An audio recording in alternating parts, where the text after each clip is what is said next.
2021 के अंदर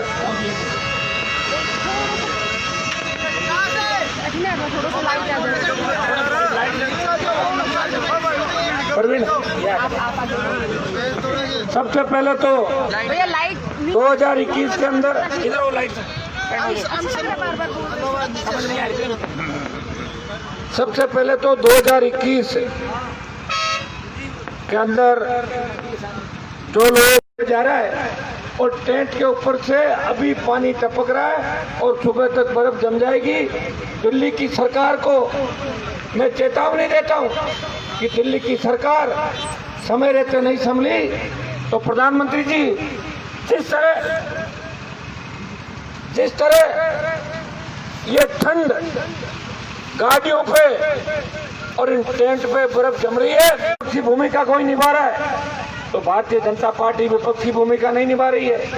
भारतीय जनता पार्टी कांग्रेस का मेरा भक्ति का खेल है, वसुंधरा गहलोत गठबंधन जो जग जाहिर है और भारतीय जनता पार्टी के नेता किस तरह कांग्रेसी नेताओं से मिलते हैं जैसे एक ही पार्टी के नेता हो, ये आपने जग जाहिर देखा है। मैं धन्यवाद दूंगा भाई डॉक्टर प्रवीण का, जो हमारे श्रवण जी बड़े भाई भी है मेरे, उनसे बहुत पुराना मेरा रिश्ता है। निर्दलीय विधायक बन के शुरुआत करी जिन दिनों के अंदर, कांग्रेस के बड़े नेता है और इनके बेटे प्रवीण किसानों की दुख तकलीफ देख के बड़ा साल मनाने हमारे बीच आए, इनका मैं धन्यवाद देता हूँ। Happy new year. और आप इसी तरह किसानों की जवानों की सोच के साथ आगे बढ़ोगे तो निश्चित रूप से आने वाला समय राजस्थान के अंदर आप नौजवानों के, मैं धन्यवाद दूंगा RLP के सारे पदाधिकारियों को और हमारे प्रदेश अध्यक्ष भाई पुखराज जी गर्ग को कि वो लगातार पिछले कई दिनों से आपके बीच है। 7वां दिन है और 7 दिनों में राष्ट्रीय लोकतांत्रिक पार्टी 1 डिग्री तापमान पर या इस नेशनल हाईवे पे किसान कौम को सम्मान दिलाने के लिए पुरजोर तरीके से खड़ी है। भाइयों, 2 बड़े प्रदर्शन भी किए। 12 तारीख को पंचायत चुनाव के बाद 15,000 से ज्यादा लोगों ने बड़ा प्रदर्शन यहाँ पे किया था और उसके बाद 26 तारीख को हम लोगों ने, संख्या का कोई अंदाज नहीं, कोटपुतली से लेके और शाहजहांपुर बॉर्डर तक किसान और जवान ही दिख रहे थे और दिल्ली हिल गई थी। और इस किसान आंदोलन के अंदर अगर मजबूती से किसी ने ऊर्जा दी तो शाहजहांपुर बॉर्डर के ऊपर 26 तारीख और 12 तारीख के कूच ने पूरे देश के अंदर इस किसान आंदोलन को हवा दी और एनडीए की सरकार को सोचने पर मजबूर किया कि आंदोलन अब उत्तर प्रदेश, हरियाणा और पंजाब के अंदर नहीं है, आंदोलन राजस्थान के अंदर भी है, आंदोलन देश के अंदर भी है। मैं धन्यवाद दूंगा देश के तमाम इलाकों के अंदर। और मैं अभी टेलीविजन पर देख रहा था कि केरल के अंदर क्या भारतीय जनता पार्टी के लोग बार बार कहते हैं कि केरल में का सरकार बीजेपी की नहीं है और एक बीजेपी का विधायक है, लेकिन उन्होंने इन तीनों कृषि बिलों का केरल की असेंबली के अंदर विरोध किया उस विधायक ने, किसान के बेटे ने। मैं उसको धन्यवाद देना चाहता हूँ और धन्यवाद देना चाहता हूँ उन तमाम पार्टियों के अंदर बैठे मंत्रियों को, नेताओं को और सांसदों को जो पार्टियों से ऊपर उठ के किसान कौम को बचाने के लिए सड़कों पे। और भाइयों, हमने तो पहले ही दिन से तय कर रखा, सत्ता को ठोकर मार के हनुमान बेनीवाल किसान कौम की सेवा करने के लिए पिछले 20 साल से निकल पड़ा है। एक दिन के अंदर आपको पता है ईस्ट इंडिया कंपनी जब आई थी 200 साल अंग्रेज राज करके गए थे कि कांग्रेस और भारतीय जनता पार्टी के गठबंधन को खत्म करने के लिए थोड़ा समय जरूर लगेगा, लेकिन भाइयों मैं विश्वास दिलाता हूँ कि वीर तेजाजी महाराज, राम साहब पीर और देवनारायण भगवान की कृपा से 2023 के अंदर कांग्रेस और भारतीय जनता पार्टी में से एक को तीसरे नंबर पर धकेल देंगे और सत्ता के अंदर राष्ट्रीय लोकतांत्रिक पार्टी राजस्थान के अंदर आएगी। हम यहाँ पॉलिटिकल माइलेज लेने के लिए नहीं आए। लोग कह रहे हैं कि RLP वाले तो राजनीतिक फायदे के लिए आए। भाइयों, हमें राजनीतिक फायदा उठाना होता तो बहुत से ऐसे अवसर आए राजनीतिक फायदा उठाने के लिए 3-4 बार मंत्री बन के दिल्ली में पार्टी का विलय करता, कैबिनेट का मंत्री बनता और आराम से हवाई जहाज और हेलीकॉप्टर के अंदर देश में घूमता। हनुमान बेनीवाल किसान का बेटा है, जो कहता है वो करता है। देश के अंदर अभी गृह मंत्री और प्रधानमंत्री से लड़ने की ताकत बहुत कम लोगों के अंदर है। मैं धन्यवाद दूंगा मेरे भाई अकाली दल के, उनको जिन्होंने एनडीए से नाता तोड़ा, और दूसरी पार्टी राष्ट्रीय लोकतांत्रिक पार्टी है देश के अंदर कि जिसके सांसद ने किसान कौम के खातिर सत्ता को ठोकर मारी और अपने भाइयों के बीच इस ठंड के अंदर सर्द हवाओं के बीच आपके बीच नया साल मना रहा। और नया साल हमने ये कहा कि नया साल हम इसलिए भी सिर्फ नए साल का स्वागत करेंगे कि आने वाला साल अच्छा हो, बच्चों के अंदर जोश है।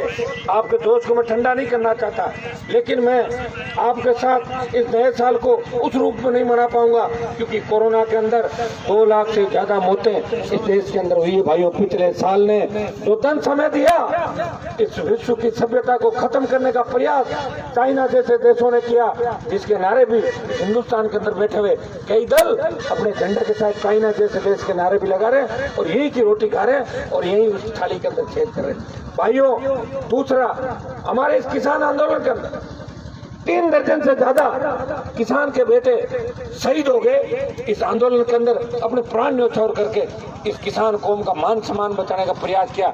इसलिए कई बच्चों की इच्छा थी कि हनुमान जी आप भी थोड़ा डांस करो। मैंने कहा मैं डांस नहीं कर सकता, मैं उनको संवेदनाएं प्रकट करूंगा, जो नमन करता हूं कि जिन्होंने किसान कौम को बचाने के लिए अपने प्राण न्यौछावर किए और हम सब की रगों के अंदर वही खून दौड़ रहा है जो किसान के बेटों का, जो देश को बचाने के लिए कोई टिकरी बॉर्डर पे, कोई आपका सिंधु बॉर्डर पे, कोई गाजीपुर पे और पलवल पे और शाहजहांपुर बॉर्डर पे। देश के अंदर मेरे पास टेलीफोन आते थे बिहार से, कई जगहों से कि साहब राजस्थान में आंदोलन नहीं चल रहा है। मैंने कहा राजस्थान में जिस दिन चलेगा ना उस दिन देश के अंदर तेजी पकड़ लेगा। और आज सुबह हमारे कुछ नौजवान भाइयों ने, सुबह बड़ी इच्छा थी आप लोगों की, बैरिकेड तोड़ दो, बैरिकेड तोड़ दो। आपके जोश में तो ये सोच, अपना मकसद है 3 बिल वापस करें और स्वामीनाथन आयोग की रिपोर्ट लागू। बच्चों की इच्छा थी, 3-4 दिन से कह रहे थे। कल मैंने राउंड ले लिया था, राउंड लेने को उनको लगा कि भाई साहब तो बैरिकेड तोड़ने के लिए आ रहे हैं, तो मेरा इंतजार भी नहीं किया। मेरे पास तो फोन आया कि बैरिकेड तोड़ कर वो तो चल दिए दिल्ली की तरफ। उनको भी मैं धन्यवाद देता हूँ, अब तोड़ दिए तो तोड़ दिए, अपने भाई है, ये थोड़ी उनकी मैं कह दूँ कि उन्होंने ये कर दिया। लेकिन हिंसा का रास्ता बाकी लोगों ने अख्तियार नहीं किया और हम सब यहीं बैठे रहे। और जितने भी किसान संगठन है, चाहे किसी का झंडा कोई सा भी होगा, कोई कुछ और झंडे से और उससे होगा, हम सब एक है। हमारा मकसद है कि दिल्ली की ओर हम कूच करें। उससे ज्यादा जरूरी है कि 3 बिल वापिस हो, चारों जो हमारी प्रमुख मांगे वो मानी जाए और किसानों का मान और सम्मान देश के अंदर बढ़े। नए साल के अंदर राष्ट्रीय लोकतांत्रिक पार्टी का प्रत्येक सदस्य, प्रत्येक पदाधिकारी, प्रत्येक विधायक, सांसद और हमारे चाहने वाले भाई जो हरियाणा, यूपी और दूसरे इलाके से इस बॉर्डर पर रोज हमें मजबूती लेने के लिए आते हैं, सब लोग ये तय करें कि 21 के अंदर हमें किसान और जवान के लिए लड़ना है। ये लड़ाई खत्म नहीं हुई है। नए साल का स्वागत करेंगे, लेकिन दिल्ली के इस आंदोलन में जीत के बाद राजस्थान की गूंगी बेरी सरकार का दिमाग भी ठीक करेंगे। राजस्थान में सरकार नाम की चीज नहीं है भाइयों। फ्री बिजली और स्टेट हाईवे टोल फ्री का जो आदेश पिछली बार हमने हुंकार रैलियों से कराया था, राष्ट्रीय लोकतांत्रिक पार्टी का गठन हुंकार रैलियों के माध्यम से हुआ और जिला परिषद जीते हैं। बाकी दूसरी पार्टी नहीं जीती। आपके जो हमारे पास ही झंडा लगा के बैठे हैं ना, उनका एक भी मेंबर नहीं आया और बसपा भी नहीं जीती। तीसरे नंबर पे आरएलपी पार्टी रही राजस्थान के अंदर, प्रमुख हमारे नहीं बने होंगे, लेकिन 12 जो जिले बाकी हैं उनमें अपन प्रयास करेंगे।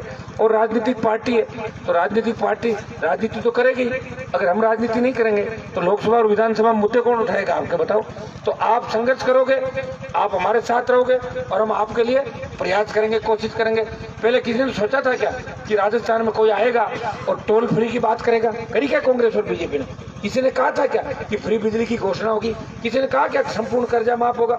धन्ना सेठों का 3 लाख करोड़ का कर्जा कांग्रेस बीजेपी ने माफ किया, तो राजस्थान के किसान का 82,000 करोड़ का कर्जा माफ करो। इन तमाम मांगों को लेकर आपका भाई सड़कों पे रात और दिन लगा और मैं आपको विश्वास दिलाता हूँ कि ईश्वर की कृपा हमारे ऊपर होगी, हमारे स्टेट में होगी। और 25 से ज्यादा राज्यों के अंदर जहाँ तीसरी ताकतें राज कर रही है, तीसरी पार्टियां राज कर रही है, और राजस्थान के अंदर भी राष्ट्रीय लोकतांत्रिक पार्टी सत्ता के शिखर पे पहुंचेगी और कांग्रेस और भारतीय जनता पार्टी को ठीक करेगी। भाइयों, सिंहासन आपका इंतजार कर रहा है। जयपुर को तो क्रॉस